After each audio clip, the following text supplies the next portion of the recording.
Amen. Masaya po ba kayo sa araw po na ito? Happy Sunday and Happy Mother's Day po. Pero months po yata, no? Buong months po Mother's Day. Pero dapat araw-araw. Ano po? Yung asawa ko po, kauwi ko lang po eh. Galing po ako sa Solano. So, in advance ko na po yung regalo ko. Pero meron pa palang kasunod. Salamat po sa mga flowers po na yan, sa abala na bumili pa po ng ganyan. No po, bahala na po ang Panginoon magbalik ng blessing. So, sa oras po na ito, nandito po tayo, naniniwala po ako, nandito po tayo kundi sumamba at makinig po ng salita ng Diyos. Ano po? Kaya, ready na po ba kayo? Parang init ang panahon, no po? Sobrang init po. Mabilis lang po ito. 5 minutes and 2 hours. Pero pag makikinig po kayong mabuti, sakto po at 9:30 na, 10:30 tapos po tayo. Okay lang po ba? Linggo naman po ngayon, Sunday is the Lord's Day. Hindi po sinabi doon na half day ng Sunday ay para sa Panginoon. Po. Kaya pagtiyagaan na po natin yung isang oras. Okay po? Okay lang po ba? Sige po, tayo po tayong lahat. Bilang paggalang sa salita po ng Diyos, basahin po natin ang ating pong pag-aaralan sa John chapter 6 in verse number 71. John chapter 6 and verse number 71. Kung meron po kayong mga cellphone na may Bible, pwede nyo pong buksan. At kung meron po kayong ballpen, ilista nyo na lamang po. Doon po sa bahay, buksan nyo po. Sabi po ng Bible sa John chapter 6 and verse number 71, He spake of Judas Iscariot, the son of Simon, for he it was that should betray him, being one of the 12. But there are some of you that believe not, for Jesus knew from the beginning who they were that believed not, and who should betray him. At tignan din po natin, italon lang po natin ang chapter, dito po sa chapter 12, in verse number 4. Ang sabi po dito, Then saith one of his disciples, Judas Iscariot, Simon's son, which should betray him. And then, sa isang chapter po, sa chapter 13, talon lang po natin sa verse number 2, And supper being ended, the devil having now put into the heart of Judas Iscariot, Simon's son, to betray him. Verse number 26 ng chapter 13, ang sabi po dito, Jesus answered, He it is so, to whom I shall give a sop, when I have dipped it, and when he had dipped the sop, he gave it to Judas Iscariot, the son of Simon. Ngayong umaga po, mga kapatid, kaibigan, gusto ko pong pag-usapan po natin about the wisdom of this world. Ang katalinuhan o karunungan ng sanglibutan. Kaya ang title po ng ating pong pag-uusapan ngayong umaga, Don't accept the wisdom of this world. Huwag mong tanggapin o huwag mong mas pagtuunan ng pansin ang karunungan ng sanglibutan pong ito. Okay? Kaya yan po ang title, Don't accept the wisdom of this world. May kita po natin dito na kung papaano po ang isang tao ay nagkakaroon po ng maling kaisipan, maling action at maling feelings. May kita po natin yan sa kanyang buhay. Ano po? Yung buhay na pagsisisihan. Gusto po ba natin yun? Yung nabuhay ka tapos alam mong 70 years old ka na tapos pinagsisisihan mo yung buhay mo. Na sana kaya ko pang ibalik yung ganitong araw. Sana kaya ko pang ibalik yung dating nakaraan. Nagsisisi ka. Ano po? Ito po yung pag-aaralan po natin, yung buhay na pinagsisisihan at walang kwentang buhay. Amen? So mag-pray po muna tayong lahat. Let's pray. Ama naming Diyos na banal at dakila po sa lahat. Panginoon, maraming salamat sa oras po na ito na inyo pong ipinagkaloob sa amin, Panginoon. Bagamat mainit ang panahon, Panginoon, salamat sa mga puso ng bawat isa na nandirito, Panginoon. Alam ko po na hindi po ito aksidente, hindi po ito sila na pinilit lang na pumunta dito. Panginoon, meron po kayong layunin sa buhay po nila. Kung ano man po ang mapag-uusapan namin, Panginoon, i-bless niyo po ito. Kayo po ang magturo sa amin, nawa ang Holy Spirit, ang siya pong mangusap sa amin, Panginoon. Wala po akong magagawa kung hindi niyo po ako tutulungan, Panginoon.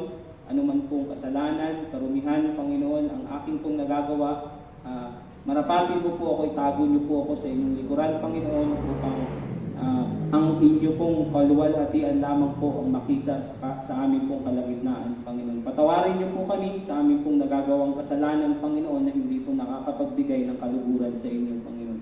Sa oras po na ito, samahan niyo po kami, kayo po ang magturo po sa amin ng mga prinsipyo na ipapamuhay po namin sa araw-araw, Panginoon. Bless niyo po ang umaga po ng ito at sa mga parating pa lamang po, guide niyo po sila, makarating po sila ng safe, Panginoon. Sa oras po na ito, sa kayo po ang mapapurihan. In Jesus' name we pray. Amen. Pwede na po kayong umupo. Ayan.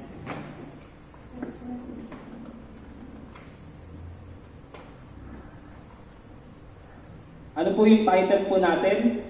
Don't accept the wisdom of this world. Don't accept the wisdom of this world. Ano ba yun, Brad? Wisdom of this world. Ito ba yung mag-aaral ka sa secular ng math, science? Ito ba yun? O English? Di ba po? Hindi po yan. Ano po, makikita po natin dito na kung paano po kasi ang isang tao nagkakaroon po ng wrong thoughts, maling kaisipan, o maling action, o maling feelings, na po, yung kanya pong buhay, minsan sabi ko nga po na napagsisisihang buhay, mga kapatid. Kaya ngayon, i-emphasize ko po sa inyo na piliin o magdesisyon po tayo ng tamang desisyon. No?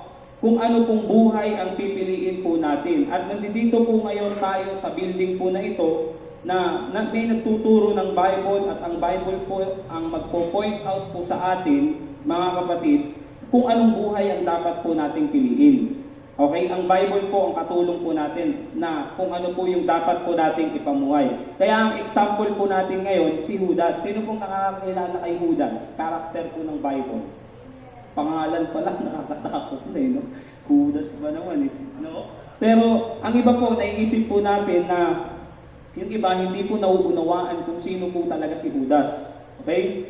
So tignan po muna natin kung bakit si Judas po ang example po natin at kung paano po natin nakuha yung wisdom of this world. Sa Tagalog po, karunungan ng sanlibutan. Tignan po muna natin yung mga reference ng wisdom of this world. Sabi po ng 1 Corinthians chapter 3 in verse 19, ang sabi po dito, for the wisdom of this world is foolishness with God. Here, the Apostle Paul emphasized the human wisdom when not aligned with God wisdom. Kapag yung katalinuhan mo pala, hindi yan naka-align sa karunungan ng Diyos, ang tawag po dyan, wisdom of this world. At kinukonsidera po yan ni Apostle Paul na yan po ay kamangmangan sa harapan po ng Diyos. Biruin mo, nabubuhay ka, na pag tinitignan ka ng Diyos, mangmang ka. Ang mangmang naman itong tao na to. Uy, yung anak ko, tignan mo, kawawa naman, napakamangmang. Pero anak ka ng Diyos, pero nabubuhay ka ng meron kang sinasabi po ni Apostle Paul na foolishness, wisdom. Ano po? Hindi po pwede kasing magkasundo o pagparehasin po natin. Ay, mamaya itong pipiliin ko, wisdom from above. Wisdom na galing sa Panginoon. Pero yung ginagawa po natin, wisdom, diskarte ng sanlibutan. Ano? Nakuha niyo po ba, mga kapatid? Tignan niyo rin po sa 1 Corinthians chapter 1 and verse number 20. Where is the wise person? Nasaan ang mga matatalinong tao? Sabi dito. Where is the teacher of the law? Has not God made foolish the wisdom of the world? So Paul questioned the value of worldly wisdom in light of God's perspective. Sinasabi po dito ni Apostle Paul, yung katalinuhan ng sanlibutan, kung anong value niyan pag inilagay mo sa katalinuhan na galing sa Diyos. Yung katalinuhan ng Diyos, sabi ni Apostle Paul, anong value niya? Katalinuhan ng sanlibutan. Pansamantala lang yan. Yung katalinuhan na galing sa Diyos, ito yung magpakailanman. Yan yung sinasabi po ni Apostle Paul. So dito makikita po natin yung value ng worldly wisdom. Sana po, wala po tayo nito. So, sa harapan po ng Panginoon kasi, yan po ay foolishness, kamangmangan. Hindi po ba ang sakit po ng salita po na yun? Nasasabihin ka, mangmang mo naman. Diba? Sa Tagalog po yung masakit na salita, no po? Yung B.O.B.O. Nag-aaral ka ba yung parang ganun, di ba? Pag sinasabihan ka ng ganun, parang ang sakit po nun sa damdamin. Pero ito po mismo, ang sabi po ng Panginoon, mangmang ka, sabi niya ganyan, pag ganyan ang diskarte mo sa buhay mo. Ito po pangatlo, James chapter 3 in verse 15, such wisdom does not come down from heaven, but it is earthly, unspiritual, demonic. Yan po yung sabi po ni James, demonic daw po yung ganyang wisdom. Hindi yan spiritual at yan ay panglupa lamang. Hindi po pwede yan sa makalangit na syudad o sa makalangit na gawain. James warns against a type of wisdom that is not from God, but instead driven by worldly or even demonic influence. Nakakatakot mga kapatid, pero hindi po natin namamalayan na sa atin po pala ito. No? Worldly wisdom is unspiritual, but it is demonic. Not from heaven, but it is earthly. So example naman po ng mga worldly wisdom sa Bible. The Pharisees. Sino pong nakakilala sa mga Pariseo? Yung mga kagalit ni Jesus Christ. Yung nagpapako po sa Kanya. Yung naniniwala na si Jesus Christ ay hindi po Diyos. Ano po? Yan po yan, mga Pharisees. Ano po yung kaugalian ng mga Pharisees? Sila po ay nakapokus sa external adherence to the law rather than internal heart transformation. Ano po itong mga ito? Sila po yung pag nakikita mo dyan sa daan, akala mo banal. Grabe mo, banal oh. Ang linis ng kasuotan, pag umupo, talagang ang hinhin. Pero sa loob-loob pala, hindi pala nalago, hindi lumalago, o wala po siyang internal heart transformation. Yung akala mo safe, lagi pang nasa church yan. Di ba po? Minsan madadaya po ng mata. Panlabas, naiintindihan niyo po ba yun? Panlabas, magaling lang po sa panlabas. Yan po, yan yung sinasabi nga po ni Jesus Christ Sabi niya po doon sa mga Pariseo, kaya galit na galit yung mga Pariseo Sabi ni Jesus Christ, kayo ay parang mga ataul. Ang ganda sa panlabas, pero pag tinignan mo, nabubulok na bangkay yung loob. Nakukuha niyo po? Yan po yung mga example po ng worldly wisdom. Pangalawa, the rich young ruler. Ito po yung nagtanong naman kay Jesus Christ, no? Sabi niya, paano po ba magkakaroon ng buhay na walang hanggan? Alam naman po natin yan, sumampalataya ka sa Panginoon at magkakaroon ka ng buhay na walang hanggan. Pero ang sabi po dito ng Panginoon, dahil alam niya po kung sino po itong rich young ruler po na ito, sabi niya, ibenta mo yung kayamanan mo. Alam niya po mayaman po ito Ibenta mo yung kayamanan mo at sumunod ka sa akin. Di ba? Pero ano pong sabi po nung mayaman? Di ba? Ano pong ginawa niya? Umuwi po siya ng malungkot. Bakit? Kasi po yung worldly wisdom, ito po yung pinaprioritize niya, yung material wealth. Puro kayamanan lang nasa isip niyan. Opo. 450, 500 pesos ipagpapalit niyan sa pagsisimba. Opo, totoo po yan. Nakakita po ba kayo ng ganyan? Ako po marami. Ano bang bihira? 500 pesos, 450 lang ipagpapalit mo, nakakatagpuin mo ang Panginoon sa lugar na ito. Worldly wisdom, yan po yung pinag-uusapan po natin. Ang worldly wisdom po, focus yan sa material na bagay at wala pong halaga sa kanya ang eternal o spiritual riches. Okay po? And then number 3, the Tower of Babel. Genesis 11 verse 1 to 9. Human attempt to build a tower to reach the heavenly exemplifies the wisdom of the world. Ito po yung si Nimrod, mighty hunter. Sa Genesis po yan, mababasa nyo. Nagtayo po yan ng Tower of Babel. Sabi niya, kaya kong abutin ang langit. Maaabot ko ang Diyos sa katalinuhan ko. Diba? Naggawa po sila at doon po nagkaroon ng confusion of language. Kaya nagkaroon po ng iba't ibang mga lingwahe. Dahil pinarusahan sila ng Diyos na nagkakaisa kayo, gusto nyo akong pantayan, ginawa ng Panginoon, nagbigay po siya ng mga iba-ibang lingwahe. Meron po siguro Ilocano, merong Tagalog, Chinese, tapos nung nag-usap-usap na yung mga tao, hindi na sila magkaintindihan. Di ba po? Kaya nangyari, nagwatak-watak sila. Kaya kumalat po sila dito po sa mundo po natin. Tayo po yun. Ano po? Tayo mga Tagalog, Ilocano, ayan po yan. Pero ang ibig sabihin po, yung worldly wisdom driven by self-sufficient. Kahit walang Diyos, kaya ko to. O pambira, nakapagtapos na ako, di ko naman kilala ang Diyos. Nakakita po kayo ng ganun? Yumaman ako dahil sa sipag ko. Dahil sa talino ko, kaya ako mayaman. Kahit walang Diyos, di ko naman kilala ang Diyos, pero bakit ako yumaman? Pero tignan nyo po, paano kung hindi ka bigyan ng katalinuhan ng Diyos? Meron po akong kaibigan Maayos siya, matalino, magaling mag-basketball, matalino sa court. Pero kinabukasan, gumising siya. Yung brief niya po, nasa ulo na, hindi niya na alam kung saan isusuot. Wala na po sa tamang katinuan. Bakit? Sa isang iglap lang, kinuha sa kanya ng Panginoon yung katalinuhan niya. Kanino galing ang talino mo? Tama po, pero ang sinasabi po dito, ine-example po dito, yung worldly wisdom, hindi mo kailangan ng Diyos. Kaya mong tumayo sa sarili mo. Hindi mo kailangan kahit wala ang tulong ng Diyos. Kaya mong tumayo. Ang tawag po doon, pride and ambition. Delikado po yan. Yan po yung mga example po ng worldly wisdom. Yung characteristic po ng worldly wisdom, self-reliance, trusting in human ability and resources rather than seeking God's guidance. Materialism, ayan po yan, pride, short-term thinking, dito po maraming nahuhulog minsan yung iba. No? Focusing on immediate benefits, panandali ang benepisyo. Yung solution without considering long-term spiritual consequences, na hindi po nila iniisip yung kabayaran na mangyayari o ng kanilang decision. Mamaya po makikita po natin yan. Ano po? So, sana po may nakuha po kayo kahit konti sa mga example po natin kung bakit sinasabi ko po na don't accept the wisdom of this world. Huwag po nating pahihintulutan na magkaroon po tayo ng katalinuhan na sanlibutan na tayo po ay magyayabang. Instead, choose wisdom from God. Yung pagpunta nyo po dito, pinili nyo po na maging matalino po kayo. Tama po?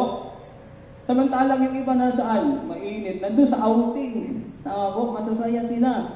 Pero sa paningin ng Panginoon, katalinuhan kaya yun? Yung iba nasa mall, nagpapalamig, nanonood ng sine, nagme-merienda. Sa kanila, matalino sila. Tama po? Pero sa paningin ng Diyos, pambihira, Sunday, araw mo ngayon Yung 6 na araw, binigay ko na sa kanila. Yung isang araw, kinuha pa nila para sa akin. Kaya mangmang po sa harapan po ng Diyos. Po? So, now, eto pong si Judas, mga kapatid. Isa po ito sa mga disciple ng Panginoon. Yan po, kilala niyo na po. Isa po siya sa 12 disciple ng Panginoon. Yan po si Judas. Kasama po ng Panginoon. In fact, siya po ay pinili, hindi lamang po sa isa sa maging disciple ng Panginoon, kundi pinili po si Judas na siya po ang unang naging 12 apostoles ng Panginoon. Kaya ang tawag po sa kanila ay apostol. Apostoles, yan po ang tawag po sa kanila. At pagkatapos po niyan, mga kapatid, nabigyan po siya ng tungkulin sa church. Alam po natin naman yung church. Pag sinabi pong church, ito po yung mga, ano po yun? Yung iba po na pagkakamalian, ang church daw po, itong lugar po na ito. Hindi po, ang tawag po dito, building. Po? Ang church po, ito po yung kalipunan ng tao na naligtas at nabaptize. Kaya makikita niyo po sa Bible, pag nabasa niyo po, yung church nagtitipon sa ilalim ng puno, di ba po, sa bahay, nag-gathering po sila. Ang tawag po sa kanila church. Na-baptize po sila at sila po yung saved and baptized believers na tinatawag. Yan po yung church, mga kapatid. Ganun po yung kalagayan po ni Judas. Nandoon po siya sa loob ng church. Okay? Siya po ay nabaptize. Pero alam po natin na sinabi naman po ng Bible, hindi po siya kailanman naligtas mula ng very beginning. Pero ang sabi po ng Bible, kasama po siya doon sa church. At siya po ay nabigyan ng magandang katungkulan. Ano po ang katungkulan po ni Judas? Mga kapatid, katiwa-tiwalang katungkulan. Hulaan niyo po sa church. Hindi po siya singer. Treasurer po siya. Pambira kung ako pipili, ang manager ako, hindi ako pipili ng waldas. Hindi ako pipili ng magastos na treasurer, mauubos yan. Di ba? Ang pipiliin kong treasurer, yung katiwa-tiwala, yung talagang mag-iingat ng kaban. Kaya ang tawag po sa kanya ay treasurer. Yan po si Judas Iscariote. Nasusundan niyo po ba? Okay, so sinabi din po dito sa ating pong mga binasang mga talata, mga kapatid, na ito pong si Judas siya rin po yung tinutukoy ng Panginoon na isang araw magbibitray o magkakalulo sa Panginoong Hesukristo. No? Siya po yan. Siya po yung isang lalaki na nanggaling po sa Keriot, na hindi niya po apelido yung Iscariot. Wala pong apelido nung unang araw.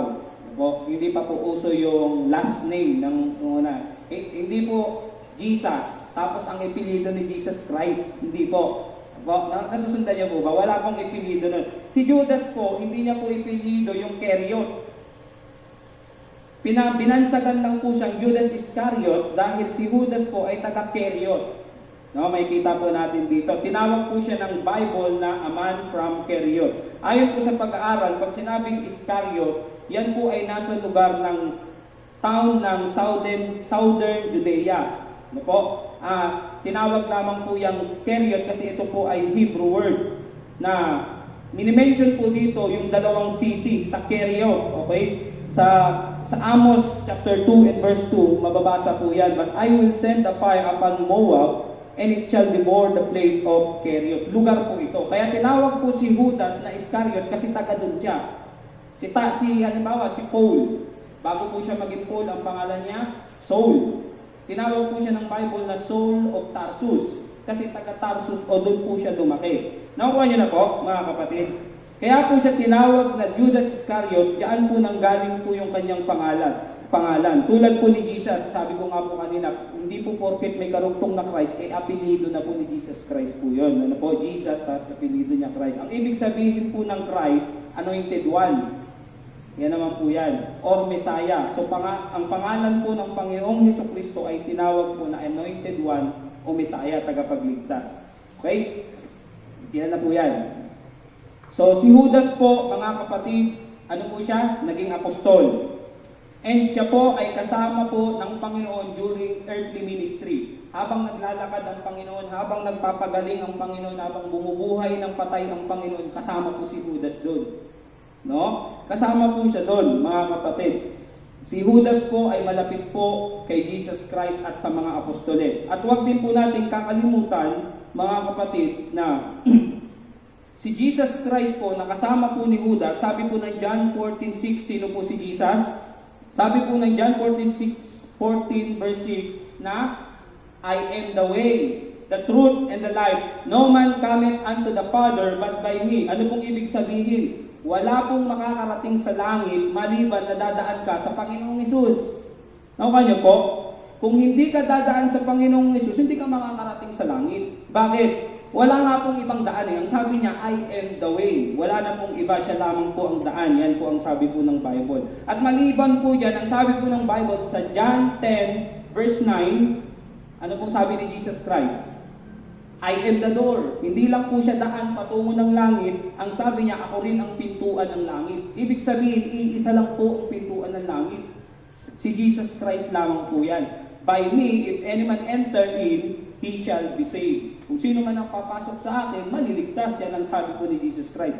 Ibig sabihin po, bago ka po makapasok ng langit, dadaan ka muna sa pintuan ng langit. Tama? Yan po yan. At ang Panginoong Hesukristo po ang pintuan ng langit. Siya po ang daan at siya po ang pintuan ng langit. Malinaw po? Mga kapatid, malinaw po ba? Hindi po ang simbahan ang daan. Amen? Hindi po ang relihiyon, hindi po ang pastor, hindi po ang pari, lalong hindi po si Maria ang daan patungo po sa langit. Ang daan po, si Kristo lamang po ang pintuan ng langit. Okay, bakit ko po ini-emphasize po ito? O bakit ko sinasabi po sa inyo ito? Kasi po, eto pong si Judas, mga kapatid, na pinag-uusapan po natin ngayon, makinig po kayo, nakasama niya na po ng matagal ang Panginoon. Tama po, in fact, bago niya po ibenta ang Panginoong Hesukristo, humalik po siya sa Panginoon eh. Hinalikan niya ang Panginoon, di ba? Nahalikan niya na po si Jesus Christ. Sino po si Jesus Christ? Luke chapter 22 and verse number 48, tignan niyo po. But Jesus said unto him, Judas, betrayest thou the Son of Man with a kiss?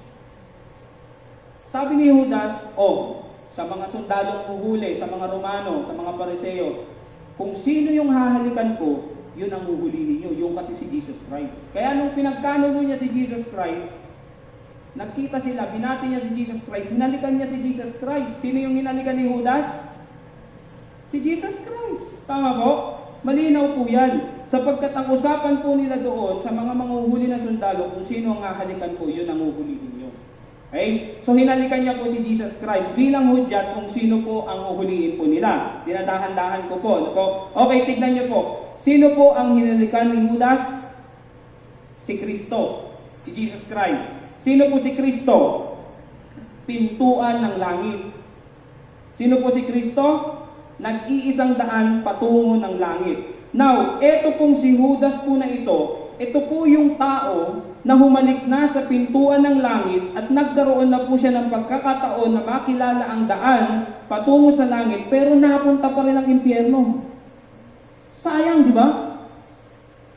Sayang, mga kapatid. Ulitin ko po, ito po yung tao na lahat ng kinakailangan niya o lahat ng pribilehiyo na dumadaan na sa buhay niya. Kaligtasan nandiyan na, kasama niya na, nagpe-perform ng miracle, nakakapagpabuhay ng patay. Sabi ko nga po sa inyo, nahalikan niya na ang pintuan ng langit, nakasama niya na matagal ang pintuan at ang daan ng langit, pero hindi po siya napunta ng langit at napunta pa rin po siya sa impyerno. Napakapalad po sana ng tao po na ito na si Judas. Nakasama mo ang Panginoon, King of Kings and Lord of Lords. Tama po? Nakausap niya, mga kapatid. Pero hindi po siya napalangit, napaimpyerno po siya. Pero gusto ko pong sabihin sa inyo na ito po yung buhay po na kanya pong sinayang. He chose the wisdom of this world. Pinili niya po yung karunungan ng sanglibutan kaysa maniwala sa Panginoong Jesucristo. At ito po ang nag-lead sa kanya sa wrong thoughts, wrong action, and wrong feelings. Ang dami po niyang sinayang, mga kapatid, na sana kasama niya na po yung Panginoon sa langit Kasama ng mga apostolis Tama po? Sana kasama niya rin po yung mga disciples sa langit. Treasurer siya.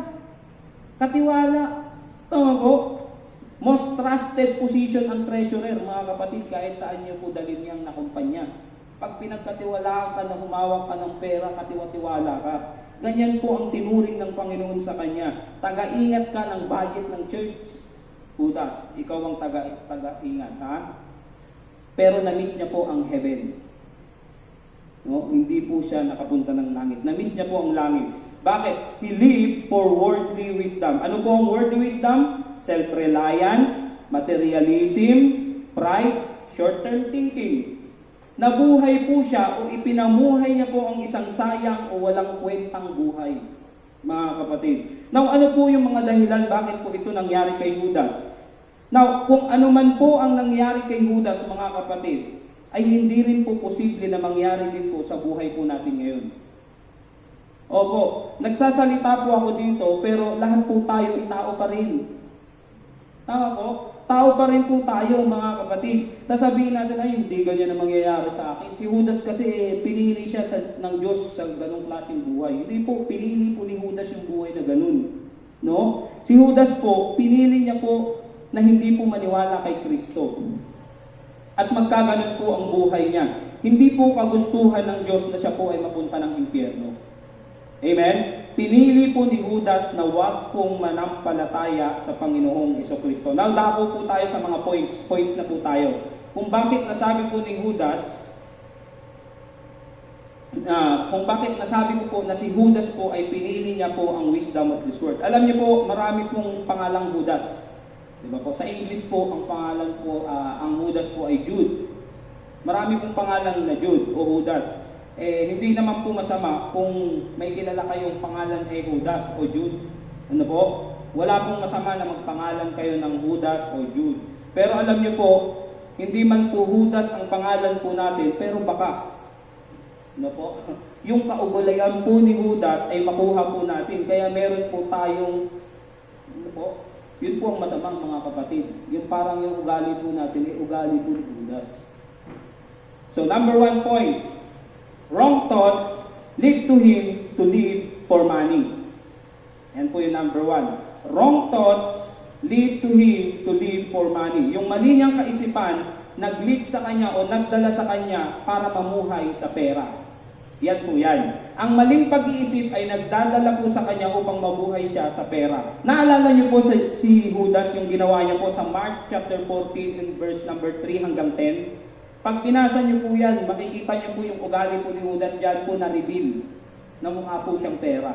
Tingnan niyo po kwento ko na lamang po para mabilis. Po. Nung si Judas po ay nandoon kasama ng Panginoong Hesukristo, at meron pong dalawang prostitute, dalawang babae na lumuhod po sa harapan po ng Panginoon, at yung isa po doon ay nagbuhos ng napakamahal na pabango. Okay? Sa paanan po ng Panginoon, binuhos niya po yun kasi nagsisisi po siya ng kasalanan niya sa Panginoon at wala po siyang pwedeng ibigay kundi yung pabango po na yun. Pero yung pabango po na yun ay napakahalaga sa kanya. Kasi yun po yung kinabubuhay niya. Para makahanap po siya ng lalaki, kailangan mabango siya. Yan po yung kwento po dyan. At ang pinakaunang bibilin mo pag ganyan ang trabaho mo, pabango. At yung pabango po nung unang araw, mamahalin po yan. Po? Kaya nung binuhos po sa paanan ng Panginoon, ang sabi ni Judas sa Panginoon, sayang. Di ba po? Bakit binuhos niya ng mahal yan? Sayang yung pabango na yan. Nagalit po siya. Sayang naman dapat binenta na lamang yan at yung pera binigay sa mahihirap. Aba, mapagkawang gawa. Di ba po? Ganun po yung sinabi po ni Judas Nagalit po siya. Bakit po? Sapagkat ang sabi po ng Bible, hindi po dahilan sa panghihinayang niya sa pabango para ibigay sa mahihirap. Bakit po siya nagalit? Ang dahilan po, gusto niyang makuha yung pera dahil siya po ang may hawak ng offering bag. Siya po yung treasurer Pag binenta yung pabango, i-offering sa Panginoon, sa kanya pupunta. Ako niyo po ba? Siya po yung treasurer, sa kanya rin po babagsak po yun. Yan po yan. Ang dahilan, gusto niya pong makuha yung pera dahil siya po ay ang may hawak ng bag. Okay? Kung mabenta nga naman yung pabango, i-offering, sa kanya po ibibigay sa treasurer po yan na nakawin po ni Judas. Yan po ibig sabihin yan. Yun po ang nasa kaisipan po ni Judas. No? Makukuha ko to. Pag in-offering niya, binuhos. Galit na galit siya. Bakit yung binuhos? Sayang. Di ba po? Malapit na po tayo. Ayon po sa pag-aaral, yung pabango po na ito, nagkakahalaga po ito ng 1 taong sahod. Kung 100,000 ang sinasahod mo sa 1 taon, yun po yung halaga ng pabango po na yun. Siguro sa isang spray na yun, sa buong maghapon, hindi talaga natatanggal yung bango na yun. No? Yan po yan. Pero binuhos lang. Kaya yung panghihinayang po ni Judas, na-reveal. Ibinuhos po sa pan ni Kristo. No? So talagang indignation. Pag sinabi pong indignation, talagang nagalit siya.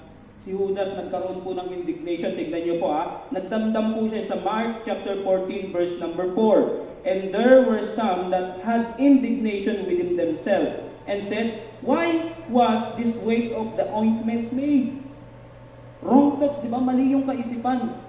Kung bihira Panginoong Hesukristo, natural lang na uhusan po natin ng pabango yun. Tagapagligtas natin yung Diyos yun, Lord of Lords and King of Kings. Tama po? Kung siguro kaharap natin ang Panginoon ngayon, talagang lahat ng meron ako, ibibigay ko na Di ba po? Kung halimbawa nakaupo dyan, luluhod ka sa Panginoon, kung ano yung ibibigay mo talaga. Pero si Judas po, hindi po, mali po yung kanyang pag-iisip. Yung maling pag-iisip niya, nag-lead po sa kanya to live for money. Napaghalataan po si Judas, tama po? Na-reveal po yung ugali po ni Judas na siya po ay nagmukhang pera po doon. At yan din po ang dahilan kung bakit po siya nagkaroon ng action na wrong. Sabi niya, pambihira. Hindi ako nagkaroon doon, nakalusot yung pabango niya, na mahal-mahal yun. Nagalit po siya. Alam niyo po kung anong ginawa niya, mga kapatid? Tignan niyo po sa Bible niyo. Mark chapter 14, verse number 4, yan po yung nagalit siya. Itaas niyo lamang po ng onte. Sa verse number 10, diyan niyo po makikita kung ano po yung action naman na ginawa niya. Galit na galit po siya. At ang ginawa niya, para po ipagkanulo po niya si Kristo, anong dahilan? 30 pieces of silver. Pera na naman ang dahilan. Sabi niya, pambira, di ako nagkapera doon. Napunta nga ako doon sa mga Pariseyo, sa kagalit ni Kristo. Bakit? At least doon magkakapera ako. Benta ko ang Panginoong Hesukristo ng 30 pieces of silver. Pera na naman. Tama po? Mga kapatid, sayang yung pabango. Wala akong mapala. Kaya ibebenta ko ang Panginoong Hesukristo. So, ito po yung klase ng tao na namuhay dahilan sa pera. At marunong po siyang gumamit ng pera, mga kapatid. Treasurer siya Matalino siya pagdating sa pera. Marunong po siya, pero pinahintulutan niya na gamitin po siya ng pera. Nakuha niyo po? Dapat ang tao po ang gumagamit ng pera. Pero alam niyo po ba na pwede rin po tayong gamitin ng pera? Mga kapatid, yung kanya pong focus, na-focus niya po, ang kanya pong attention ay na-focus po sa pera. Ang sabi nga po ng pastor ko doon po sa pastor ko po sa Sulano po, ang pera daw po, kinakailangan yan for exchange. Kailangan mo ng pera, pamalit. Gusto mo ng pagkain, pagpalit mo yung pera. Gusto mong pumunta sa lugar na gano'n, magbayad ka, pagpalit mo yung pera mo, makakarating ka doon sa pupuntahan mo. Di ba po? For exchange lamang po yan. Ginagamit po natin yan, importante po yan bilang bahagi ng ating pong buhay. Hindi po masama yan, mga kapatid. Pero hindi po yan ang kailangan, mga kapatid, para ang tao po ay gusto niyang mabuhay. Amen po ba? Okay, patutunayan ko po sa inyo na hindi po natin kailangan ng pera. Okay? Kung gusto mong mabuhay, hindi po natin kailangan ng pera. Papatunayan po natin yan. Ito po ang tanong. Kung meron pong magbibigay sa atin dito, halimbawa, ayan, naka-live po tayo, live po talaga. Halimbawa, si Auntie, napanood po tayo. Tapos, kinausap siya ng Panginoon. Lahat nga ng nag-church total, unti lang naman, bigyan nga natin ng tag 10 million. Sino po ang may gusto? Taas po ang kamay. Ako lang. Taas po ang kamay. 10 million. Love gift lang ha. O, 2 lang po kami. 3. Pag na po kayo may iyak. Sige po. O, di ba po? Mother Ana, gusto mo? 10 million. Bukas na bukas din. Bibigyan ka. Okay, tama po. Maganda po yun. Love gift yun. Hindi naman po galing sa masama yun eh. Bibigyan ka regalo sa'yo dahil Mother's Day. 10 million. Okay lang po. Gusto niyo po. Pero ang kapalit, bukas, patay ka na. Di ba po? Tatanggapin niyo po ba yung 10 million? Mga kapatid, sino po tatanggap ng 10 million ngayon? Makukuha mo, pero bukas, mamamatay ka na. Di ba po? Tatanggapin mo ba o hindi? Hindi na. Aanhin mo ang pera, patay ka na nga bukas. Tama po. So, hindi mo tatanggapin ang 10 milyon dahil mas mahalaga po ang buhay. Hindi mo kailangan ng pera kung gusto mong mabuhay, kapatid. Amen? Ibig sabihin, hindi mo kailangan ng 10 million, mga kapatid, kung gusto mong mabuhay. Again, mahalaga po ang pera. At kailangan po yan. Pero, yung wrong thoughts, yung maling kaisipan sa pera, yung maling pag-iisip po natin sa paggamit ng pera ay po pwede pong mag-determine sa atin na tayo po ay namumuhay sa worldly wisdom. Amen? Ano po ang sabi ng Bible sa worldly wisdom? Foolishness, kamangmangan sa harapan po ng Diyos. Hindi po sa Diyos yan. Amen? So, worldly wisdom can lead us into wrong thoughts. Wrong thoughts can lead us to live for money. So, kinakailangan ma-realize po natin na hindi po ang pera ang rason kung bakit nabubuhay po ang tao. Huwag po tayong maging tulad po ni Judas na tayo po ay mamumuhay dahil lang sa pera. Ang pera po, kailangan gamitin po yan upang maipamuhay po natin yung klase ng buhay na gusto po ng Diyos na ipamuhay po natin. May pera ka, nagka-blessing ka, paluto ka ng lugaw. Lapak mo dyan, dyan sa maraming nag-iigib ng tubig. Libre po ito. Diba? Papipilahin mo. Pero bago po tayo makakuha po ng lugaw, may magpipreach po muna 5 minutes. May masisave. Tama po. Gamitin mo yung pera mo para sa ikaliligtas ng kaluluwa. Alam mo po bakit? Kung bakit? Yan po yung eternal eh. Gumastos ka ng sabihin natin 500 sa lugaw. Pero yung kapalit niyan, ang daming nakapila. Kung nagsitanggap yan, pagdating sa langit, makikilala mo sila, makikita mo sila. Hindi na sila mawawala, magpakailan-kailan man sila dahil naligtas sila, dahil sa kagagawan mo. Di ba? Maganda po ang pera, amen? Pero yung maling kaisipan, yan po ang delikado, mga kapatid. Ang danger po ngayon, na ipinapakita po kasi ng sanglibutan, na halimbawa po sa Shopee, sino po yung nagsha-Shopee po dito? Di ba po? TikTok, may mga Shopee. Try mo, mag-scroll ka lang. Magugulat ka na lang, bigla ka na lang bumili. Tama po? Nakabili ka na, mag-i-scroll ka na lang, uy, gusto ko to ito maganda to, kailangan ko to Pero mga 1 linggo lang, pag nabili mo na, 1 linggo o 3 days pa nga lang, nakatabi na. Hindi mo na kailangan. Tama po? Nakatabi na lang, hindi mo na ginagamit. Masama ba yung brad? Pera ko naman yun, pinagpaguran ko yun. Hindi po masama nga yan. Ano? Kailangan mo yan. Ang masama po, mga kapatid, hindi ka pa nagtatights, di ba? Hindi ka pa nag-o-offering, nakapag-shopping ka na. Wala tayong offering dito. O pagdating nyo po sa mga church nyo, mag-offering po kayo. Ano po? Mag-tithe po kayo. Balik nyo po yung para sa Panginoon. Amen? Diyan po tayo pagpapalain. Paano tayo pagpapalain kung hindi po tayo marunong magbigay? Ano po? So ang gusto po ng sanglibutan, ganito po. Maghanap ka ng pera, kumita ka ng pera, and then get that one. Kunin mo yan. Ipapakita sa iyo ng sanlibutan. Pero ang totoo, hindi mo naman pala talaga kailangan. No? Ginagamit po tayo ng pera ayon po sa flow ng sanlibutan. Worldly wisdom, mga kapatid. It is the word, using the money of this world to dictate us para tayo po ay kontrolin. What to buy, what to do, what to get. Pero ang katotohanan po, most of them, we don't need it. Hindi po natin yan kailangan. We don't need it, mga kapatid. No? So, saan ka nakakita, mga kapatid, iisang tao 20 yung bag. Di ba po? Iisang tao, 20 yung sapatos. Depende pa kung gaano katataas yung takong. Tama po, iisang tao lang yan. Iisa lang yung lips, pero yung lipstick parang rainbow, lahat ng kulay nasa kanya. Happy Mother's Day po. Ano? Sama na. Kung sama ng tingin nyo po sa akin Pero totoo po, amen po. Iisang tao, pero hindi po talaga natin kailangan. Mabubuhay po ba tayo pag walang lipstick? Amen, di ba? Mabubuhay po ba tayo pag walang bag? May eco bag naman, may karton nga, tama po. Mabubuhay po tayo, mga kapatid. Pero ang sabi po ng Panginoon, okay, nandiyan ang pera, papahintulutan ng Panginoon na tayo po ay magkapera, pero sabi ng Panginoon, okay, nandiyan ang pera, pero gamitin mo yan sa kung anong klase ng buhay ang gusto kong mangyari sa buhay mo. Ang ganda pong partner kaya ng Panginoon, hindi po tayo mapapahamak. Amen? Nakuha niyo po ba? Kaya nga po, ang makakakita kayo, mga kapatid, maraming tao hindi magkasya-kasya ang pera. Tama po?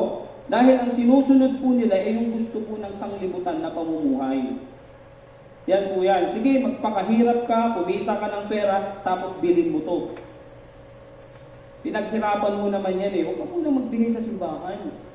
Saka, huwag ka muna magbigay dyan sa nagtuturo dyan sa harapan. Tingnan mo. At tumatanggap po ako ng love gift Huwag po kayo mag-alala. Nabiro lang po. Pero totoo, ano po? Mag-order ka muna sa Lazada. Pero yan, pinaghirapan, pinagpawisan mo yan. Pag may sukli, tsaka ka na lang mag-love gift, tsaka ka na lang mag-offering. Di ba? Mga kapatid, no? Ganito po ang kalakaran po natin ngayon. Kaya hindi po tayo minsan talaga nabibless. Amen? Meron pong tanong Ang tanong po, what is the meaning of complete and what is the definition of finish? Yan po yung tanong. Ang meaning po ng complete is, if you marry a good wife, you are complete in your life. Yan po yung meaning po ng complete. But, if you marry a bad wife, you are finished. Tama ba? But, if you are marrying a wife who loves shopping, then you are completely finished. Amen? Tama po. Alam niyo po, mga kapatid, naalala ko lang po yung bakit ko Panay kasi ukay-ukay po yun Ano po? Alam niyo po, mga kapatid, napakarami pong gustong ipagawa sa atin ng sanglibutan po na ibuhay po natin. Kaya ang gusto po ng sanglibutan, okay, maghanap ng maraming pera, dumiskarte ka ng pera. Bakit? May gusto pang ipagawa sa atin Ang sanglibutan, marami pa po siyang gustong ipabili. Ano po ang wisdom ng sanlibutan? Kailangan mo ng pera. Bakit? Para may pambiling gym. Birthday mo ngayon. Kailangan mo ng pera. Bakit? Para may pantong eats. Para may pang bingo. Para may pang bingo. Kailangan mo ng pera. Bakit? Mamaya, doon tayo sa Patay Sindi. Sounds familiar po ba, mga kapatid? Kailangan mo ng pera, bakit? Mamaya, magdi-disco tayo, Sabado night. Ay, linggo na pala, katatapos lang. No? Kailangan mo ng pera, bakit? Pambili ng bisyo. Familiar po, mga kapatid. Ang daming gustong ipagawa sa atin, kaya nga pag uwi sa bahay, away ang nangyayari. Tama po? Sabi mo, 5,000 ang weekly mo, bakit ngayon 500 na lang? Gagano na lang yung misis. Kaya karamihan po sa mga misis talaga, ignorante po sila pagdating sa sahod ng mga mister. Amen? Ranas ko po yan eh, no? Bakit? Si mister po, ang daming gustong gawin. Pagkasahod, iinom, pagkatapos malalasing, susundot ng bisyo, no? Tapos pag umaga may hangover, uupo sa sugalan, pampalipas ng oras, tapos ang kakainin ng pamilya, lugaw na lang. Di ba po? Masisira talaga ang pamilya, mga kapatid. Buti walang ganyan dito. Amen? Amen. Wala pong ganyan dito. Yung iba, mga kapatid, ang katotohanan po dito, alam niyo po ba kung bakit ang tao lagi na lang walang pera? Alam niyo po kung bakit? At lagi na lang gusto pa ng pera. Kaya nakakaisip po ng masama kasi gusto nila lagi ng malaking pera. Di ba? Hindi po nakokontento. Gusto nila palagi ng malaking pera. Bakit? Gusto nila ng malaking pera, mga kapatid. Kasi yung sanglibutan, meron pong gustong ipabili sa atin at yun po yung gusto ng sanglibutan. No? Ipamuhay po natin yung buhay ng iba. Nakuha niyo po? Pero ito po yung tanong. Yung tinatahak po ba nating buhay po ngayon, yan ba talaga yung buhay ng gusto ng Diyos sa atin? Mga kapatid? O yan pa yung gusto ng sanglibutan? Di ba? Kasi yung mga kaibigan ko, social, kinakailangan maging social din ako. Nakikita niyo po? Now, sino po ang nagsabi sa inyo, mga kapatid, na kailangan talaga natin ng cellphone? Di ba? Mabubuhay po ba tayo ng walang cellphone? Lalo na sa mga bata, di ba? Parang ang hirap na mabuhay pag walang internet pa lang. Di ba po? Mabubuhay po ba tayo? Dati ang uso keypad eh. Alam niyo po yung keypad, yung dipindot lang. Pero magkaroon ka ngayon ng keypad, tignan niyo po yung sanlibutan, tatawanan ka ng tao. Yan, keypad, kupong-kupong yan ah. Oldies yan ah. Tama po? Magkaroon ka ng ganyan, tatawanan ka po ng sanlibutan. Dahil gusto po ng sanlibutan, bumili ka ng touchscreen. Yung touchscreen na, hindi na uso yung keypad. Bibili ka ngayon ng Android na may screen. Ngayon, ang sasabihin naman sa'yo, hindi na uso ngayon yan. Ang kailangan na uso ngayon, iPhone, pambira, 17,000, 20,000. Di ba po, nakikita niyo po yung pag-upgrade na gusto ng sanlibutan na ipabili sa atin, mga kapatid. Ang daming pinapabili. At magtataka ka, mga kapatid, iisang tao lang eh. Pero yung account, yung SIM, 5. Di ba, iisang tao lang yan. Bakit? Yung isa pang Lunes, yung isa pang Martes, yung isa pang kay Mrs., yung isa pang hindi kay Mrs., di ba? Isang tao lang yan, magtataka, 5 yung SIM. Nakakaya niyo po ba, mga kapatid? Yung isa, nako. Kaya ang gusto ko pong sabihin sa iyo, kaya po tayo nagsisikap na magkapera, na mag-asampa ng malaking pera dahil ang gusto po nating buhay ay buhay po ng gusto ng sanlibutan sa atin. At hindi po yung buhay na gusto po ng Diyos na ipamuhay sa atin. Nakakalungkot po, ano po? Dinadala ko po itong mensahe po na ito sa inyo, mga kapatid, dahil gusto ko po na ipamuhay po natin ang buhay na gusto po ng Diyos. Yan po sana. Hindi po ang wisdom na galing po sa sanlibutan, kundi yung galing po sa Diyos. Ang piliin po natin yung wisdom na galing po sa Diyos. Magkakaroon po kasi tayo ng problema kapag yan po ay hiwalay sa wisdom o sa kagustuhan po ng Diyos. Si Judas po, ganyan po ang naging problema. Ano po? Yung kanya pong pag-iisip, mali. Yung kanya pong ginagawa, mali. Ano po? Dinala po siya para mag-lead po o mamuhay po sa pera. So, hindi po siya namuhay, mga kapatid, na katulad po ng pamumuhay ng gusto ng Panginoon sa kanya. Mga kapatid, he is an apostle. Apostol po siya. He is the one of the disciple of the Lord Jesus Christ. Ano pa? He is the one of the officers of the church. Ang grabe po yung privilege po na natanggap niya. Ano po ang nangyari? Hindi po siya namuhay na katulad po ng pamumuhay ng isang tunay na Kristiyano. Kaya nga po, marami pong tao ngayon, inaayawan po yung buhay Kristiyano eh. Tama po, ano pong ebidensya? Kaya nga po, ang unti natin eh. Nasaan po marami? Sa mall o sa simbahan? Di ba po? Saan po ang marami ngayon? Sa pasyalan o sa simbahan? Ayaw po nila ng buhay Kristiyano. Kaya nga po, makikita mo, sasabihin nila, mahirap daw kasi maraming bawal. Kukutyain ka pa ng iba, di ba? minsan kapatid mo. Ako nga po pala, wala po akong nanay. May nanay po ako pero galit po sa akin hanggang ngayon. Kasi yung mother ko po, may sarili ng pamilya, taga Cavite po. So, naranasan ko po na kahit ang mother ko po, pinapersecute po ako kasi ano po siya, Jehovah's Witnesses. Ayan, Jehovah's Witnesses. Sabi ko, sayang, hindi na ako naririnig. Kasi hindi niya po pinaniniwalaan si Jesus Christ. Wala naman pong impyerno sa kanila. Di ba po? Kaya hindi po kami magkasundo pagdating po sa Bibliang usapan. O, yan. Kaya Happy Mother's Day pa rin. Nasaan man siyang sulok ng mundo. Mawawin. So, yun po ang nangyari.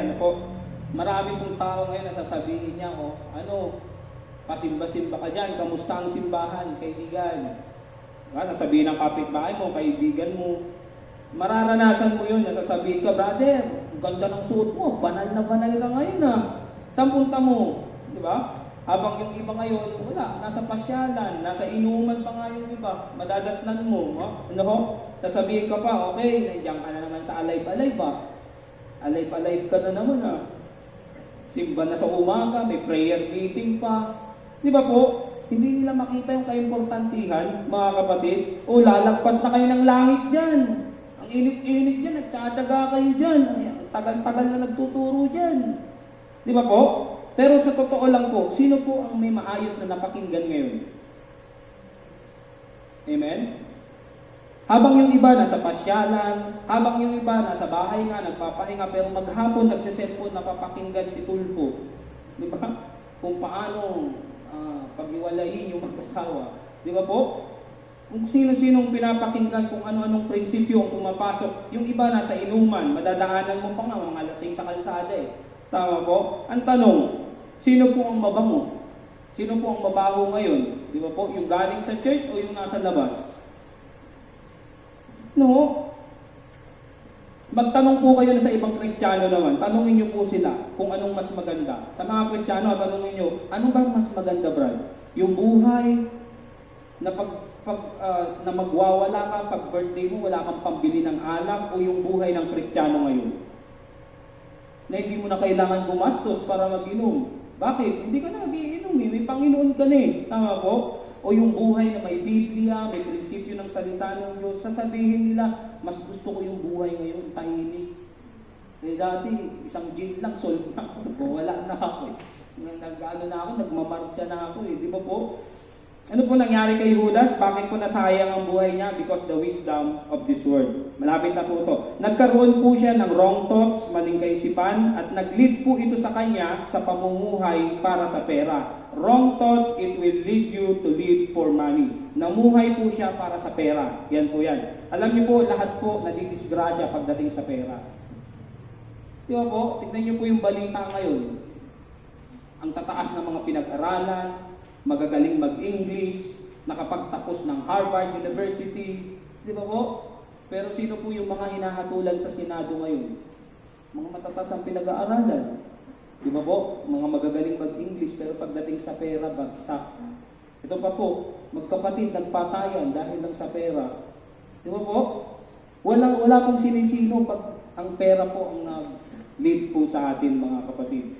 Sabi ko nga po, wala pong exemption, wala pong exempted pagdating po sa bagay po na yan. Pero ang gusto ko pong sabihin sa inyo na ipamuhay po natin o gamitin po natin yung pera, kung meron man po tayong pera, na gamitin po natin yan upang maabot po natin yung isang buhay na gusto pong ipamuhay ng Diyos sa atin. Yan po. And then number 2, wrong action lead him to live for immediate. Wrong action lead him to live for immediate. Pansamantala. Ang maling action, nagli-lead po ito sa pansamantala o pangmandalian, pangsamandalian, na pagdedesisyon. Tulad po ni Judas. Judas never thought about tomorrow consequences. Hindi niya po inisip na meron pong kabayaran yung kanya pong gagawin. Namuhay po siya na nakikita niya na eto lang, yung kasalukuyan lang. Etong nasa harapan niya po, mga kapatid, yun lamang po ang nakikita niya. Hindi niya po tinitignan kung ano po yung mangyayari kinabukasan. Ito lang, itong araw lang na to, pero yung bukas, hindi niya na alam o hindi niya na tinitignan. No? Tignan niyo po, he only lived for the offer. Ano po ang offer kay Judas? 30 pieces of silver. Ito na, babayaran na kita, benta mo na si Kristo, ibenta mo na si Jesus. Yun lamang po yung offer eh. Ano pong ginawa niya? Binenta niya po kaagad ang Panginoon. Amen? Tignan niyo po sa Matthew chapter 26 and verse number 15. And said unto them, what will ye give me? And I will deliver him unto you. And they covenanted with him for 30 pieces of silver. Ano ibibigay niyo sa akin? Sabi ni Judas, ito 30 pieces of silver. O sige, ibibigay ko sa inyo si Jesus Christ. Di ba po? Yan lamang po ang nakita niya, meron na akong pera, meron na akong 30 pieces. Hindi niya na po naisip na yung kinabukasan, may consequence po ito. He only live for immediate. Alam niyo po, madali po tayong gumawa minsan ng action eh. Kasi gusto po natin, yung nakikita po natin ngayon, maganda to mukhang okay to. May kasabihan nga po mga kapatid huwag mong ipagpapalit yung pansamantala na nakikita mo ngayon sa pinakamahalaga para bukas. Amen? Tignan niyo po ano po nangyari kay Judas. May offer, 30 pieces of silver. Anong ginawa niya? Umaksyon po kagad siya. Bakit? Kasi may offer Amen? Yun lang po ang nakita niya, kinagat niya kaagad yung offer. Alam niyo po, marami pong offer sa atin ang sanlibutan na hindi po natin pinag-iisipang mabuti. At dahil po sa offer, kinakagat po kagad po natin dahil nakikita po natin yung pansamandalian lang o yung itong kasalukuyan lang. May example po ako. Meron po akong kaibigan sa Cavite po. Meron po akong kaibigan, kumpare ko po siya, inaanak ko po yung kanyang anak. Mag-asawa po sila. Tuwing nakikita ko kasi nagbabasketball po yung asawa niya, lagi silang nasa court, ang hirap po ng buhay nila. Lagi silang nasa court, tapos pupustahan po yung lalaki kasi magaling po mag-basketball at nananalo, nagkakapera siya. Magkakasama sila, lagi dala-dala niya yung bata, 3 bata, pupunta ng court, kung saan-saan, magkakasama sila. Pero sinasabi ko, okay naman, at least kumpleto sila. At least maayos po sila. And then dumating po yung time, mga kapatid, na meron pong nag-offer sa babae. Yung mga anak mo, lumalaki na, nag-aaral yan. Gusto mo mag-abroad? Po, inoperan po yung babae na siya po ay mag-abroad. At ang dahilan po, pang-tustos para sa pangangailangan ng pamilya at kasi nag-aaral na po yung mga anak nila. Pero yung lalaki po, sabi niya, magko-construction na lang ako, huwag ka nang pumasok sa ganyan, kaya ko naman kayong buhayin. Kasi construction worker din naman po siya.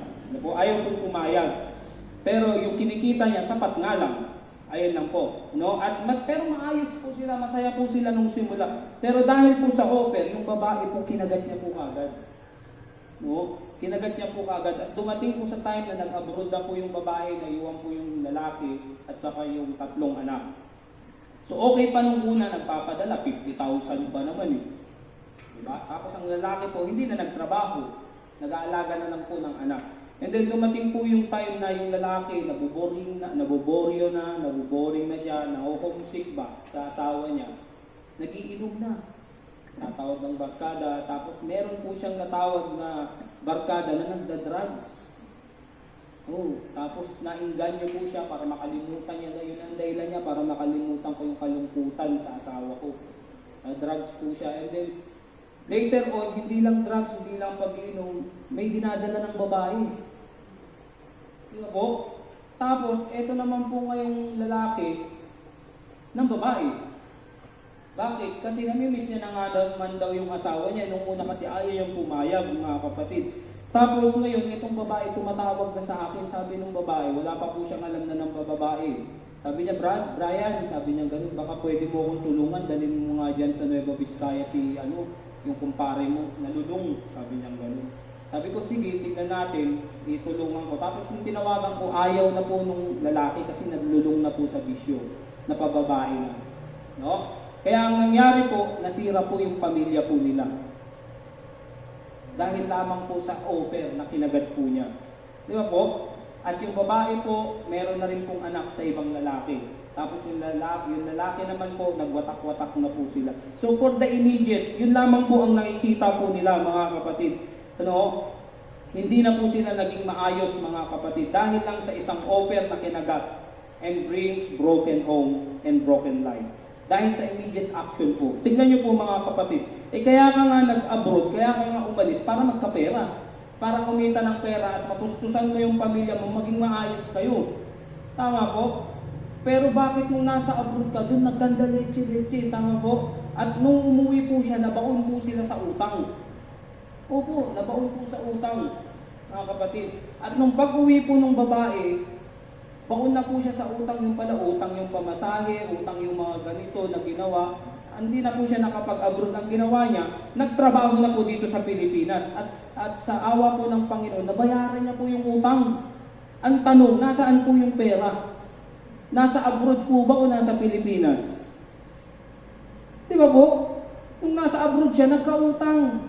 Nung nasa Pilipinas siya, nabayaran niya lahat ng utang niya. Ang totoo po niyan, wala sa abroad yung pera. Nasa Pilipinas po. Pero dahil sa isang offer na kinagat niya, nawala po ang lahat sa kanila. Amen? Nakikita niyo po yung example, mga kapatid. Nakikita niyo ngayon, mga kapatid, kahit sa mga kabataan ngayon, ang bibilis mag-asawa. Di ba po? 16 years old, 18, may mga asawa na. Pero ang bibilis naman din, mag-iwan ng asawa. Amen? Nakita po kayo ng ganyan? Ilan po ngayon yung mga babae o lalaki na nag-aalaga po ng mga anak dahilan sa iniwan ng asawa? Ang bibilis, basta lang, uy, sexy. Uy, gwapo ito. Yan ang gusto ko. Yan ang hinahanap ko. Basta na lamang ganun. Kaya marami po ngayon na nagsasabi ngayon, nakapag-asawa na ako. Ang hirap pala, hindi ko kasi alam na ganito palang buhay may asawa eh. Nagsisisi na. Tama po? Pag nahirapan po sila, kanino po ipapasa yung responsibilidad? Sa lola. Kawawa naman yung lola. Kawawa naman po yung apo. Apo yung lolo. Tama po? Kay nanay nila. Sa kapatid po nila. Kaya minsan, meron nga rin po ay mababalitaan. Nag-aaway-away, miyembro ng pamilya. Kasi yung mga kapatid nasa Amerika, nasa ibang bansa. Tapos yung isang na may asawa, naiwan dito sa Pilipinas. Nagagalit siya ngayon. Bakit sila ang lalaki ng support mo? Ay ako tong may pamilya, ako yung ang liit-liit ng support. Tama po, mga kapatid, may pamilya na yan. No? Sabi nga po ng isang pastor, bakit mo susuportahan yung taong may pamilya na? Bakit mo iaasa yung pangangailangan mo sa nanay at tatay mo? Amen? Responsibilidad mo na buhayin mo ang sarili mong pamilya. Pinili mo yan eh. Ganun po dapat. Nakikita niyo po kung ano pong problema ng bayan po natin. Di ba po? Pag nagka-problema doon sa asawa, pag nagka-problema sa anak, ang sisisihin. Ang presidente ng Pilipinas, walang programa para sa mga anak natin. Di ba? Hindi po, huwag po natin sisihin ang gobyerno. Yung pamamaraan po natin ang sisihin po natin. Yung klase ng buhay na pinili po natin ang sisihin po natin. Bakit po nasira ang buhay ni Judas? Dahil po sa wrong action. Nadulot po ng wrong thoughts. At yung wrong action niya, dinala po siya sa temporary satisfaction. Okay? Sa immediate satisfaction. But that temporary satisfaction will quick turn into heartache. Opo, masasaktan po talaga kaagad-agad din si Judas. Pinili mo tong bagay na to, okay, gusto ko yan. Kaagatin mo yan. Okay? Pag kinuha mo yan, then meron satisfaction. Nakamtan mo, nakuha mo eh. Nag-i-enjoy ka ngayon dahil nakamtan mo. Pero pagkatapos po niyan, it will turn into heartache. Masasaktan ka. Ilan po sa mga kabataan ngayon na napakawalang takot po nilang pinasok yung pag-aasawa. Di ba po?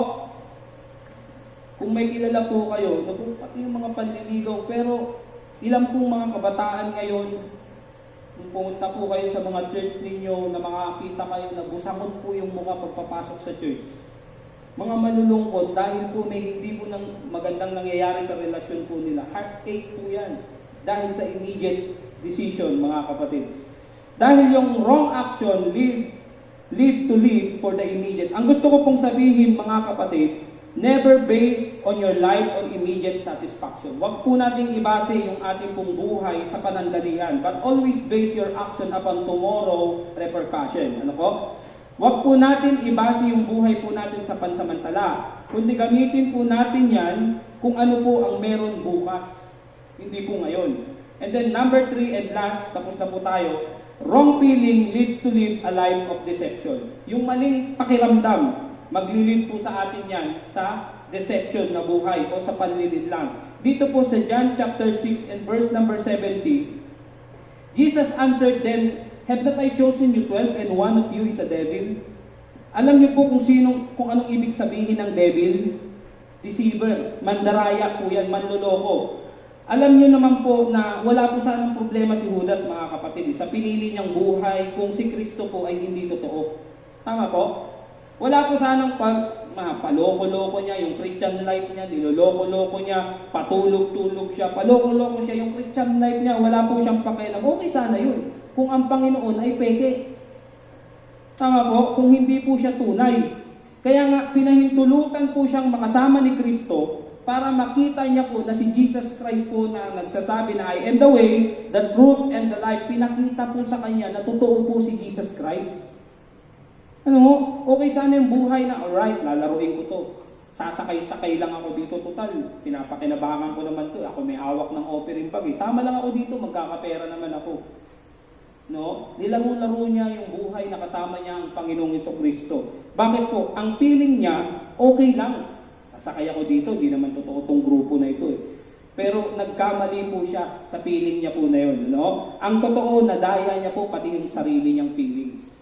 Opo. Pero hindi niya po talaga nakilala ang Panginoong Jesucristo. Hindi niya po nakilala. Pero alam niyo po, ang masakit po, kilala po siya ng Panginoong Jesucristo.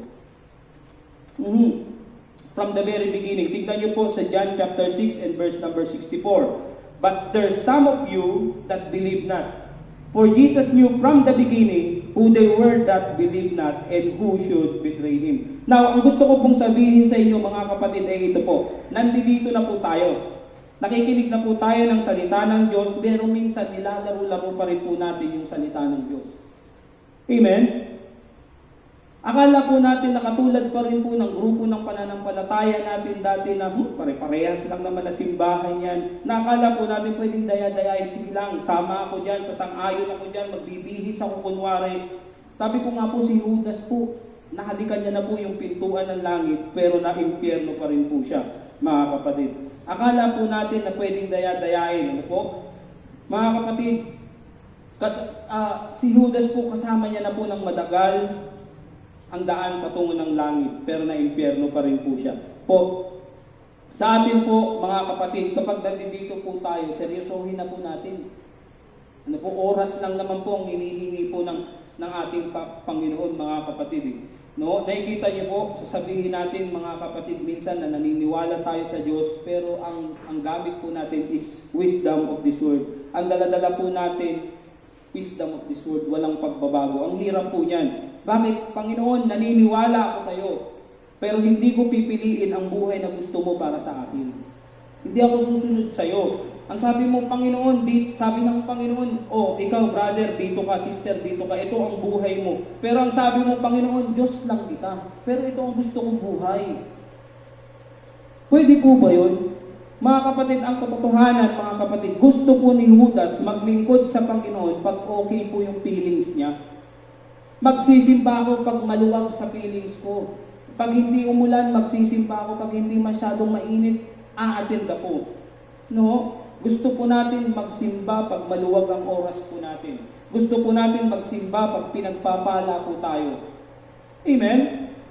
Hindi po yan ang gusto ng buhay, ang Diyos ng buhay po natin. So bakit po nasira ang buhay ni Judas? Because of wrong feelings. He lived the perfect, deceptive life. Yung maling pakiramdam niya, yung wrong feeling niya, nagdala po sa kanya sa buhay na panlilinlang. Nalinlang niya po mga kapatid. Sino po yung mga naloko niya? Di ba po? Nalinlang niya po yung mga apostoles na kasama niya. Yung mga tao sa kapaligiran niya, akala talaga nila tunay na si Judas Treasurer pa naman Nalinlang niya po yung mga members, pati yung sarili niya. Yung feelings niya, nalinlang niya po, akala niya totoo na siya. Nadaya niya po yung sarili niya. No? Pinaniwalaan niya na ang sarili niya na ay tama po yung feelings niya. Pero meron po siyang isang kasama na hindi niya po nadaya. Si Jesus Christ. Mga kapatid. At alam niyo po ano po ang nangyari? Ano po ang naging problema? Yung kanya pong religion was only a servant to worldly interest. Yung kanya pong pagsasama-sama sa simbahan, para lamang pong mapulpil yung gusto niya na mangyari sa sanlibutan. Yun lamang po ang kanya pong ginagawa. Para magkapera siya, pupunta ako ng simbahan. Kaya siya nagkakaroon ng 30 pieces dahilan sa Panginoon. Kaya siya nagkaroon ng pera sapagkat, siya ang may hawak ng bag. Tama po? Katiwala po siya sa mga ari-arian ng mga disciple. Tingnan niyo po, yung ibang simbahan mga kapatid, tingnan niyo po itong mabuti. Kasi wala naman sa atin dito sa iba po. Yung simbahan po sa kanila, instrumento lang po sa kanila doon, napupunta po sila doon para marami akong butante. Di ba po? Nakakarinig po ba kayo niyan? Pag nahawakan ka daw po ng INC, sure win ka na. Kita niyo po yun, mga kapatid? Diyan ako magsisimba sa INC. Kasi pag nahawakan ako niyan, pagdating ng eleksyon, sure win ako. Lahat yan, hawak ko, boboto sa akin yan. Worldly interest, mga kapatid.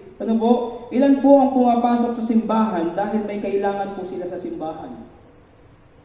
Kaya wag po kayong magtataka, mga kapatid. Mapapansin niyo po, napakarami pong politiko na nasa loob po ng simbahan pag araw ng linggo, pag malapit na po ang eleksyon. Tama po? Worldly interest, yun lamang po ang kailangan nila. Sana po ang isip po nila, pupunta ako dyan sa simbahan na yan, dyan sa pikan, dyan sa prayer center na yan, kasi gusto kong magbigay sa simbahan na yan. Dapat ganun sana. Di ba po? Hindi yung pupunta ako dyan para may makuha ako dyan. No, pupunta ako dyan dahil naniniwala ko na yung mga tao dyan sa simbahan na yan, yung mga bata dyan, ang pag-asa talaga ng bayan. May mga takot sa Diyos yung mga yan. Ganun po sana, no? May prinsipyo sila ng salita ng Diyos, kaya handa akong magpunta sa prayer center na yan at makinig ng linggo. No? Handa akong mag-invest, magbigay dyan sa simbahan na yan dahil buhay ang Diyos na kanilang pinaglilingkuran.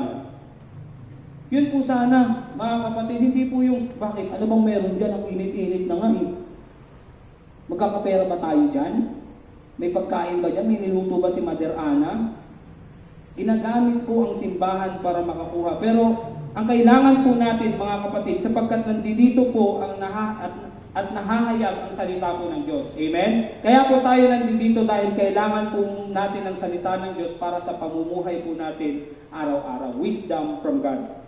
Wrong feelings lead to live the deceptive life. Nung hinuli na si Kristo, mga kapatid, nagsisi siya, tama? Nagsisi po si Judas Pero yung pagsisisi niya po, remorse, hindi po repent. Hindi po siya nagsisi para siya ay maligtas. Nagsisisi po siya kasi mayroon siyang guilty feelings na nagawa. May guilty feelings siya, may nagawa kong mali sa Panginoon Jesucristo. Akala niya po, repent po yun. Nagsisi po siya, hindi po para sa ikaliligtas niya. Kundi nagsisisi siya dahil nagigilty siya. Bakit? Kasi alam niya, wala namang masamang ginawa si Kristo Tama po? Ano pong ginawa ni Kristo? Nagpapatawad ng kasalanan, nagpapagaling ng may sakit, gumagawa ng himala, bumubuhay siya ng mga patay. Yung wrong feelings niya, akala niya pagsisisi na yun para maligtas siya. Kaya nga po, malaki ang pakinabang ko dito, sabi niya Kaya sasakyan ko to pag may service dyan, andoon siya. Pag may offering, andoon siya. Pag may Bible study, kasama po siya. Bakit? May pagkain Umantong po sa wrong feelings. So, lahat po ng ginagawa niya, nagising po siya na ang ginagawa niya po ay mali. Amen? Ano pong ebidensya na mali ang kanya pong ginagawa? Wrong feelings. Nagpakamatay po siya. Opo. Bakit po siya nagpakamatay? Napuno po siya ng kalungkutan. Amen? Kasi wala naman pong masaya na magpapakamatay. Ay, ang saya-saya kung pakamatay nga ako bukas. May ganun ba? Wala po. Kaya po siya nagpakamatay dahil nagsisi siya doon sa pinaggagawa niya kay Jesus Christ. Wrong feeling po at yun po ang resulta, nagpakamatay po siya. No? Naramdaman niya po yung pinaka hindi magandang pakiramdam. Ito po sana yung wag po nating danasin. Na po pwede niyang lokohin ang lahat, pero hindi niya pala maluloko ang Diyos. Amen? Opo, nagpakamatay na lang po siya. Wrong feelings, naramdaman niya po. At naniniwala po ko hanggang ngayon sa impyerno, dala-dala niya po yung feelings po na yun. Hindi lamang po yung emotional feelings, hindi lamang mental feelings, pati physical feelings nararamdaman niya. Bakit? Nasa impyerno na po siya. 2,000 years ago, mula ng panahon po nila hanggang sa ngayon, dala-dala niya po yung feelings na yon at dadalhin niya po yun magpakailan-kailan pa man. Sayang po, ano po? Ito po yung sinayang na buhay po ni Judas. Sabi niya siguro, pambihira, totoo pala si Kristo. No? Nakasama ko na siya. Kahit saan siya magpunta, nandoon ako eh. Nahalikan ko na siya. Sino si Kristo? Ang sabi po ng Bible, pintuan ng langit. Pintuan po ng langit. Nahalikan niya ang pintuan ng langit, pero na-impyerno po siya. Sabi niya, sayang, wala sana ako dito.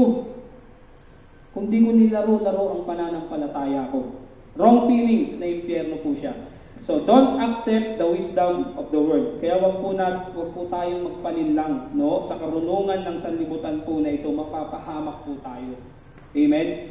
Hindi man po tayo mapahamak sa impyerno dahil saved na po tayo, pero yung pamumuhay po natin dito, baka maranasan po natin yung impyernong buhay. Yung pumunta nga ako dun sa isang bahay po eh. Naririnig ko eh, kwentuhan lang po nila eh. Alis na nga ako dito sa impyernong bahay na to. Hindi yung bahay nila, impyerno. Ang makakita nung nasalubong yung anak, umalis ka nga dyan, impacto ka. Yung anak, impacto eh. Nung nakita yung mister, ikaw na ano ka, demonyo ka yung anak. Pati yung asawa, demonyo na eh. Impyerno talaga yung buhay. Tama po? Kung ayaw po natin maranasan yan, yes, safe po tayo. Pero mas maganda maranasan po natin yung langit sa lupa. Diba po? Yung buhay ng langit dito habang nasa lupa pa po tayo. Mga kapatid, hindi lang po yan. At the end of the road, haharap pa rin po tayo kay Kristo. At pananagutan po lahat po natin yung ating pong hindi paniniwala sa ating pong mga pinag-aaralan. Okay? Kasama po yung Christian life po natin. Yung Christian life po, worth it ba? Ang ginagawa po natin paglilingkod sa Panginoon, worth it po ba yan o nilalaro-laro lang po natin? Kapatid, sa umaga pong ito, ang rason kung bakit po ito po ang mensahe upang makita po natin ang buhay po natin. Baka hindi po natin alam, ang tinatakbo na po natin buhay, yung tinakbo ni Judas. Amen? Yung buhay na tinungo po ni Judas. Accepting the word, the wisdom of the word leads to wrong thoughts, wrong action, and wrong feelings. So God wants us to be wise. Gusto po ng Diyos maging matalino po tayo. Kaya may ganito pong gawain, may Bible study, meron po kayong prayer meeting, meron pong Sunday morning na service. Para saan po yan, mga kapatid? Para meron po tayong pagpilian. Wisdom of this world o wisdom from God. Amen? So tapos na po tayo. Number 1, Judas have a wrong thoughts and lead him to live for money. Number 2, Judas' wrong action lead him to live for immediate panandalian. And number 3, Judas' wrong feeling lead to live a life of deception. Panliling lang na buhay. Saan po nagsimula yan? Sa karunungan ng sanlibutan. Wisdom of this world. No? So mga kapatid, don't accept the wisdom of this world, but choose wisdom from God. Okay? Tumayo po tayong lahat. Tayo po ay manalangin.